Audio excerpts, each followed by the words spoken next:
Good evening. आज के इस क्लास में परसेंटेज का जो अगला भाग है, प्रीवियस क्लास में हम लोग डिस्कस किए थे कि परसेंटेज को फ्रैक्शन में कैसे चेंज करते हैं और फ्रैक्शन को परसेंटेज में कैसे चेंज करते हैं। आप प्रीवियस लेक्चर में देख सकते हैं। आज उसी के दूसरे भाग में हम लोग डिस्कस करेंगे कुछ क्वेश्चन को लेकर। जैसे यह कहा जाए कि 20% ऑफ 80 मतलब इसको हिंदी में यह कह सकते हैं 80 का 20% कितना होगा, और इसको ऐसे लिख सकते हैं 80 का 20% कितना होगा। 80 का 20% कितना होगा। बहुत आसान है, इसमें बहुत ज्यादा दिक्कत भी नहीं होगा। बाद में मैं आपको शॉर्ट ट्रिक भी बताऊंगा कि कैसे हम सोच पाते हैं। तो बहुत इजीली सोचने के लिए ना काफी प्रैक्टिस करना होता है, काफी मेहनत करना होता है। अगर आप लगातार अगर मेरे साथ बने रहेंगे, जो मैं बताता हूं उतना अगर आप लोग प्रैक्टिस करते जाएंगे तो ये चीज बहुत आसान हो जाएगा। इसमें बहुत समस्या नहीं होगी, क्योंकि मैं बहुत ही फंडामेंटल लेवल से चल रहा हूं। कोई यहाँ पे बहुत हाई लेवल का, हाई कंपटीशन का मैं क्वेश्चन नहीं बनवा रहा हूं। बनवाऊंगा, वो भी समय आएगा जब हम लोग 10वें 12वें लेक्चर पे चलेंगे परसेंटेज का। तो आप मेरा परसेंटेज का फर्स्ट लेक्चर देखिएगा और 12वां 13वां लेक्चर देखिएगा, तो आपको खुद समझ में आ जाएगा कि कैसे धीरे धीरे हम लोग लेवल अपग्रेड कर रहे हैं। बट अगर हमें परसेंटेज को सही में जानना है, क्योंकि होता क्या है, जब आप कैट का एग्जाम देंगे या क्लैट का एग्जाम देंगे या कई ओलंपियाड का पेपर देंगे, तो रहता तो परसेंटेज ही है, लेकिन क्वेश्चन का लेवल बदल जाता है। तो क्वेश्चन का लेवल बदल जाता है का मतलब क्या हो गया, कैट में भी परसेंटेज ही आता है, लेकिन उसमें परसेंटेज से जो संबंधित क्वेश्चन आता है वो कुछ अलग तरीके का रहता है परसेंटेज ही।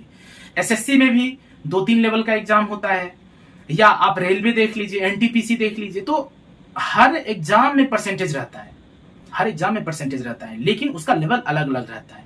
तो सबसे पहले अगर हम फंडामेंटल चीजों को अच्छे से समझ लें, अच्छे से उसके बारे में जानकारी हम लोग प्राप्त कर लें, तो आगे के लेवल को समझने के लिए, क्योंकि कभी कभी क्या होता है क्वेश्चन ही नहीं समझ में आता है। क्वेश्चन क्यों नहीं समझ में आता है, क्योंकि हमें उस चैप्टर का फंडामेंटल ही क्लियर नहीं है। हमें जोड़ घटाव गुना भाग ये सब आ ही नहीं रहा है, वर्गमूल आ ही नहीं रहा है, स्क्वायर रूट आ ही नहीं रहा है, क्यूब रूट आ ही नहीं रहा है, एडिशन आ ही नहीं रहे। मल्टीप्लाई करने का 1 मिनट में तो हम 5 मिनट मल्टीप्लीकेशन में लगा रहे, तब तक जो बच्चा पहले से जान रहा है वो आपसे ज्यादा क्वेश्चन कर लेगा, आप पीछे रह जाओगे। तो सबसे पहला टारगेट हमारा होना चाहिए कि हमारा फंडामेंटल क्लियर हो। अगर फंडामेंटल क्लियर रहेगा तो आगे की चीजों को समझने के लिए फंडामेंटल हमारी मदद करता है। तो कुछ हम उसी तरीके से चल रहे हैं, फंडामेंटल चीजों को ही रख रहे हैं, और सामान्य भाषा में भी हम लोग यूज ही करते हैं अपने दैनिक जीवन में कि 80 का 20% कितना होगा। 80 का 20% कितना होगा। तो जैसे ये पूछा जाएगा ना, तो हमें क्या करना होता है कि जो 80 दिया हुआ है, का जो मतलब होता है ना, का जो मतलब होता है वो मल्टीप्लीकेशन हम समझ के चलेंगे। ऑफ का जो मतलब होता है इसी को का बोलते हैं, ये मल्टीप्लीकेशन आप समझ के चलना कि 80 का 20% कितना है। तो इसका तो मतलब ये समझ में आ गया। 80 का, इसको हम लोग ट्रांसलेट कर रहे हैं किसमें, मैथ्स में ट्रांसलेट कर रहे हैं। ट्रांसलेट हिंदी इंटू मैथमेटिक्स, ठीक है। तो 80 इंटू 80 का गुना 20% से हम लोग करेंगे। प्रीवियस क्लास में मैं क्या बताया था कि परसेंटेज का मतलब क्या होता है, 1/100, ठीक है। तो यहां पे ये क्या हो जाएगा, 80 गुने 20/100, क्योंकि परसेंटेज है। परसेंटेज को हम लोग किसमें चेंज कर रहे हैं, फ्रैक्शन में चेंज कर रहे हैं। तो 80 का कितना, 80 का 20% कितना होगा, तो 80 गुने 20/100 कर लिए हम लोग। 20/100 हो जाएगा और 16 बार में ये कट जाएगा, 16/80 हो जाएगा। तो कितना आ गया, 16 आ गया। यानी कहने का मतलब क्या हो गया, 80 का 20%, 80 को 20 से गुना करिए, 20 से गुना करने के बाद उसको 100 से भाग कर दीजिए, डिवाइड कर दीजिए, तो वही रिजल्ट आ जाएगा आपका 16। यानी 80% 80 का 20% कितना हो गया, ये 16 हो गया। 80 का 20% कितना होगा, 16 होगा। वीडियो को पॉज करके आप इसको लिख सकते हैं और खुद से भी कुछ एग्जांपल ले सकते हैं। तब तक मैं 2-3 एग्जांपल करवाता हूं, इसको मिटा रहा हूं मैं। काफी आसान है और मैं कोशिश करूंगा कि काफी आसान भाषा में मैं आपके सामने रखूं, क्योंकि होता क्या है, कभी कभी ज्यादा जानकारी होना और उसको अच्छे से डिलीवर नहीं करना भी स्टूडेंट के समझ में नहीं आता है। तो मैं कोशिश करूंगा कि इसको एकदम आसान से आसान कोई भी हमारे इस वीडियो को देखे तो उसको समझ में आ जाए। जैसे हम यह कहेंगे कि 75 का 15% कितना होगा, 75 का 15%, या इंग्लिश में हम इसी को लिखेंगे 15% ऑफ 75। अब समझाया ही हूं, यहां 75 है, 75 लिखिए, का मतलब गुना हुआ, 15% है तो 15/100 कर दीजिए, 100 कर दीजिए। अब इसको कट करिए, 25 के टेबल में दोनों आएगा, 100 भी आएगा, 75 भी आएगा। तो आप कहेंगे ना कि सर आपको कैसे पता 25 के टेबल में, तो हमारे टेबल वाले वीडियो को जाके देखिए आप, तो आपको पता चल जाएगा कि टेबल कितने आसानी से लिखा जा सकता है।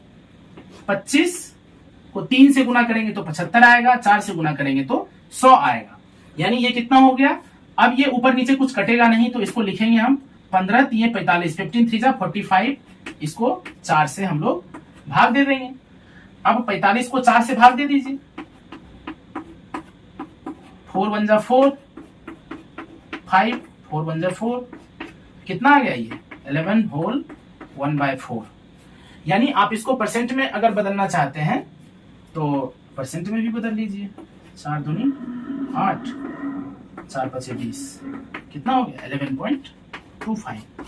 यानी 75 का 15% जो होगा वो कितना आएगा 11.25, या आप लिख सकते हैं 11 होल 1/4, जैसे भी आपका ऑप्शन में रहे या जैसे भी आपसे पूछा जाए, जो भी आंसर मैच करे तो आप उसका आंसर कर सकते हैं। चाहे अगर मिक्स फ्रैक्शन, चाहे ये दिया हुआ हो, चाहे ये दिया हुआ हो, चाहे ये दिया हुआ हो, जैसे भी दिया हुआ हो तो आप इसका उत्तर कर सकते हैं।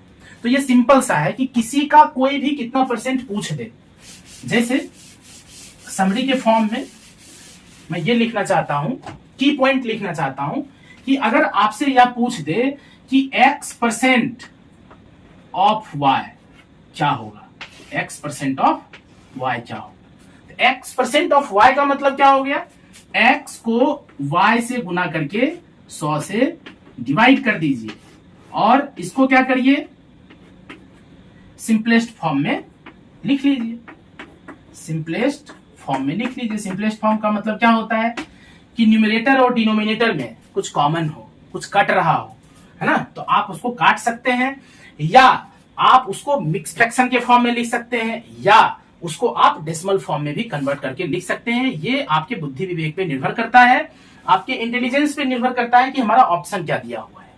परसेंटेज में सिंपलेस्ट फॉर्म यानी फ्रैक्शन में दिया हुआ है, कि मिक्स फ्रैक्शन में दिया हुआ है, या आपका डेसिमल फॉर्म में दिया हुआ है, आप उसी के अकॉर्डिंग चलेंगे। देखिए इसका अब दूसरा भाग हो गया,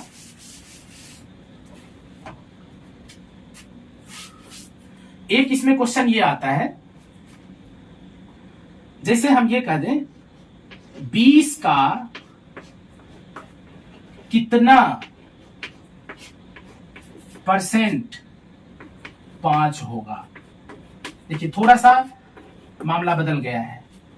पिछले कंसेप्ट में क्या था कि 20% ऑफ 15 यानी 15 का 20% कितना होगा, 75 का 30% कितना होगा। अब ये कह रहा है कि 20 का कितना प्रतिशत 5 होगा। इसका मतलब क्या हो गया, व्हाट परसेंटेज ऑफ 20 इज 5, मतलब 20 का कितना प्रतिशत 5 होगा। तो इसमें हमें समझना है कि 20 का कितना प्रतिशत होगा। तो गणित में, मैथ्स में आप लोग बचपन से आप लोग सीखे होंगे या नहीं सीखे होंगे तो सीख लीजिए।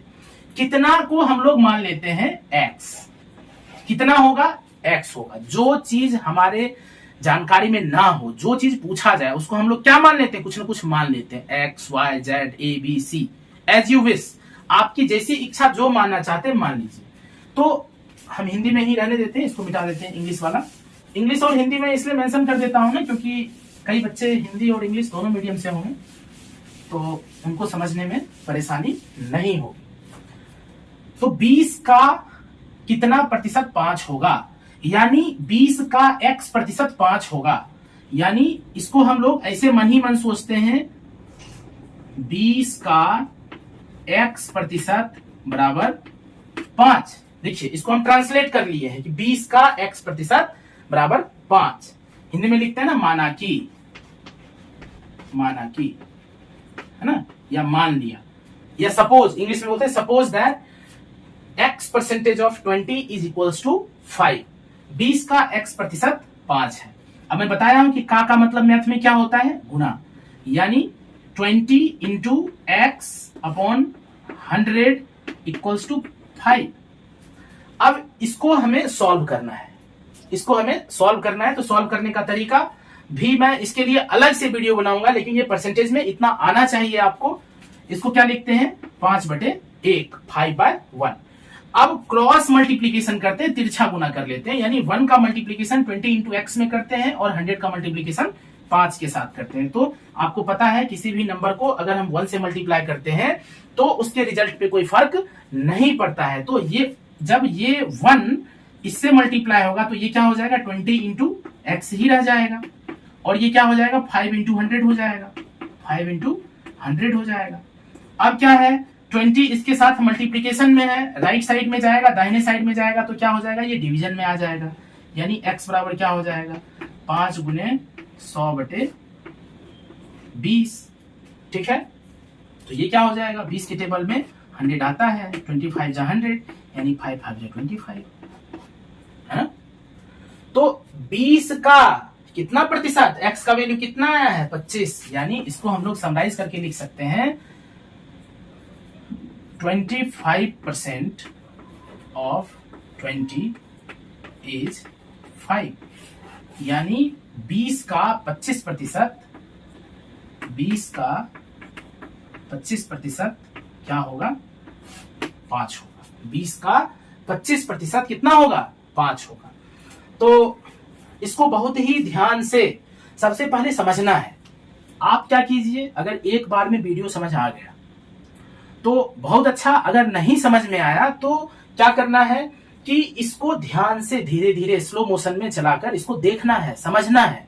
क्योंकि देखिए अगर आपका एक एग्जाम्पल क्लियर हो जाता है, एक एग्जाम्पल अगर क्लियर होता है तो होता क्या है, उसकी जगह न्यूमेरिकल ही तो बदलना है, न्यूमेरिक वैल्यू बदलना है। 20 की जगह 25 ले लीजिए, 5 की जगह 8 ले लीजिए। अगर आपका कैलकुलेशन अच्छा है, जोड़ घटाव गुना भाग ये सब सही है, तो आप उसको एकदम आसानी से कर लेंगे, उसमें कोई टेंशन ही नहीं है। और मैं साथ साथ कैलकुलेशन भी आपको सिखाऊंगा, है ना। तो ये क्या हो गया, मैं एक और उदाहरण आपको बता देता हूं ताकि आसानी हो समझने में।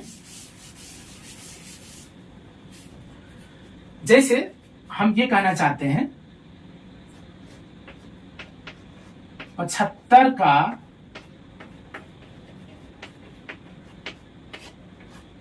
कितना परसेंट 15 होगा, 75 का कितना प्रतिशत 15 होगा। यानी इसको इंग्लिश में हम लोग ये भी लिख सकते हैं, व्हाट परसेंटेज ऑफ 75 इज 15 या विल 15, कुछ भी लिख सकते हैं, कोई इशू नहीं है। मैथ्स में हिंदी और अंग्रेजी का कोई बहुत ज्यादा वैल्यू नहीं है, ऐसा भी नहीं बोल सकते, बट मतलब कोई दिक्कत नहीं होता है हिंदी और अंग्रेजी में। 75 का कितना प्रतिशत 15 होगा, यानी 15 जो आया है, यानी जो ये 75 है, 75 है और ये 15 है, कह रहा है कि 75 का कितना प्रतिशत 15 होगा। तो मैं सिखाया हूं 75 का x प्रतिशत 15 होगा। जो नहीं पता है उसको x मान लेते हैं। अब फिर x परसेंटेज का मतलब क्या बताया हूं, 75 गुने x बटे 100 बराबर 15। 15 को 15/1 लिख सकते हैं। फिर अब आप इसको सिंप्लीफाई करिए। सिंप्लीफाई कैसे करेंगे, आप यहां तक नोट कर लीजिए, इसका मैं सिंप्लीफिकेशन करूंगा।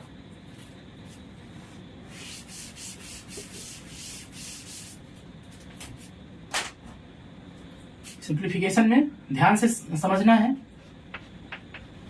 75 गुने x बटे 100 बराबर 15/1। तो हम लोग करते क्या है, इसके हर को इसके अंश से मल्टीप्लाई करते हैं और इसके हर को इसके अंश से मल्टीप्लाई करते हैं। इसको कहते हैं ना, इस प्रोसेस को हम लोग बोलते हैं क्रॉस मल्टीप्लीकेशन। क्रॉस मल्टीप्लाई करना, अपोजिट डायरेक्शन में मल्टीप्लाई करना। इसका मतलब ये हो गया 75 गुने x, क्योंकि 1 से मल्टीप्लाई होगा तो इसके अंश में कोई फर्क नहीं पड़ेगा, और ये 15 और 100 को हम लोग मल्टीप्लाई कर लेंगे। ये क्या हो जाएगा, x बराबर, ये 75 इसके साथ मल्टीप्लीकेशन में है, इसके साथ क्या आएगा, डिवीजन में आ जाएगा। 15 गुने 100 बटे 75। 15 के टेबल में 75 आ रहा है, 15 पचे 75, और ये हो जाएगा 20, यानी x बराबर 20। यानी उत्तर कितना आ जाएगा, 20%। यानी 75 का 20% क्या है, 15 है। यानी हम उत्तर में क्या लिखेंगे, इसको आप लोग नोट कर लीजिएगा, वीडियो को पॉज करके मिटा रहा हूं। यानी इसका उत्तर हो जाएगा 20% ऑफ 75 इज 15। यानी इसका अगर मैं कीवर्ड लिखना चाहूं, आज के इस सेकेंड लेक्चर का मैं कीवर्ड अगर लिखना चाहूं तो इसका हेडिंग कुछ इस तरह से रहेगा,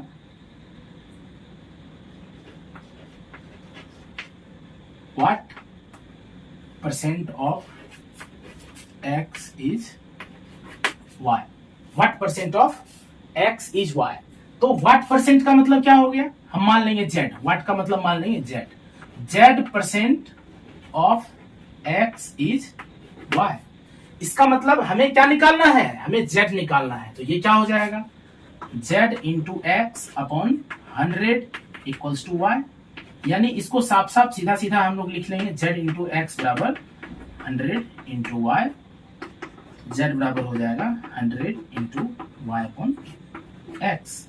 यानी कभी भी अगर हमसे पूछा जाएगा कि 75 का कितना प्रतिशत 15 होगा, तो हमें इस फॉर्मेट को ध्यान में रखना होगा। देखिए होता क्या है कि आजकल जल्दी जल्दी बनाने के चक्कर में बच्चे को ना फॉर्मूला रटवा दिया जाता है।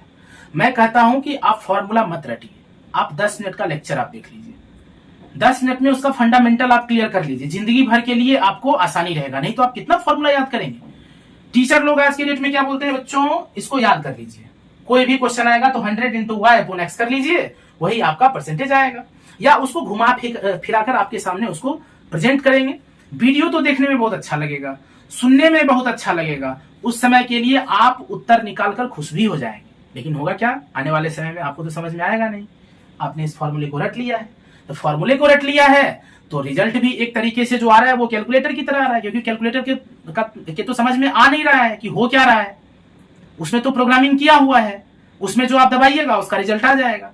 बट यहां पर जब आप इसको समझेंगे, यानी z equals to 100 into y upon x, आप इसको रट के उत्तर तो ला सकते हैं, लेकिन जैसे ही क्वेश्चन को ट्विस्ट किया जाएगा आप फंस जाएंगे। जैसे इसको आप नोट कर लेंगे, वीडियो को पॉज करके मैं मिटा रहा हूं। जैसे पिछला क्वेश्चन क्या था, पिछला क्वेश्चन था 75 का कितना परसेंट 15 होगा, यही क्वेश्चन था ना, है ना। तो यहां पे जो कितना परसेंट था इसको z माने हैं, इसको हम लोग क्या माने हैं, x माने हैं, और इसको y माने हैं। टीचर लोग क्या करेंगे कि जो आज की डेट में होता है कि बच्चों ये z है तो कितना परसेंट होगा, इसके लिए क्या करिए, 100 को 15 से गुना करके 75 से डिवाइड कर दीजिए, आपसे ये कहा जाएगा। लेकिन ये कहां से आया, हो सकता है कई लोग बताते भी होंगे, कई लोग नहीं बताते हैं, है ना। तो यहां से काट करके यहां से 20 ले आएंगे और बोलेंगे कि क्या हो गया, जादू। उसको 1 सेकंड में बना देंगे। वो उनको तो आ रहा है, उनको तो एसएससी सीजीएल और कैट में तो बैठना है नहीं, बैठना आपको है। तो डिसाइड आपको करना है कि हमें कैसे बनाना है क्वेश्चन को, रट के बनाना है फॉर्मूला को। कितना फॉर्मूला रटिएगा भाई, फंडामेंटल अगर क्लियर करके रखेंगे तो मैं बता रहा हूं गारंटी के साथ, अगर आप फॉर्मूला भूल गए हैं तो आप फॉर्मूला बना भी सकते हैं एग्जाम में, या मेंटल कैलकुलेशन इतना अच्छा हो जाएगा कि आपको फॉर्मूला रटने की जरूरत ही नहीं पड़ेगी, आप तुरंत तुरंत कैलकुलेट करके उसका आंसर कर लेंगे। तो प्रैक्टिस जरूरी है। उसके बाद फंडामेंटल का क्लियर होना बहुत जरूरी है। मैं भी बता रहा हूं, चाहता तो मैं सीधे बताता, बोलता बच्चों ये शॉर्ट ट्रिक है, तो ऐसा ऐसा, तो मुझे लगता है कि अगर मैं मैथ्स का पूरा क्लास लूं तो कम से कम 3-4 हजार ट्रिक हो जाएगा। 3-4 हजार ट्रिक को याद रखना आसान है क्या? नहीं। आप ट्रिक, मैं ये नहीं कहता हूं ट्रिक मत याद कीजिए, ट्रिक समय आपका बचाता है, टाइम बचाता है, लेकिन वो ट्रिक आया कहां से, वो ट्रिक आया कहां से, इसकी भी जानकारी होनी चाहिए। इसीलिए मैं फंडामेंटली चीजों को क्लियर कर रहा हूं। तो आज के इस सेकेंड लेक्चर में इतना ही। रात के 11 बज चुके हैं। फिर थर्ड लेक्चर में परसेंटेज के एक अच्छे नए टॉपिक के बारे में हम लोग बात करेंगे। थैंक यू, धन्यवाद। फिर आपसे थर्ड लेक्चर में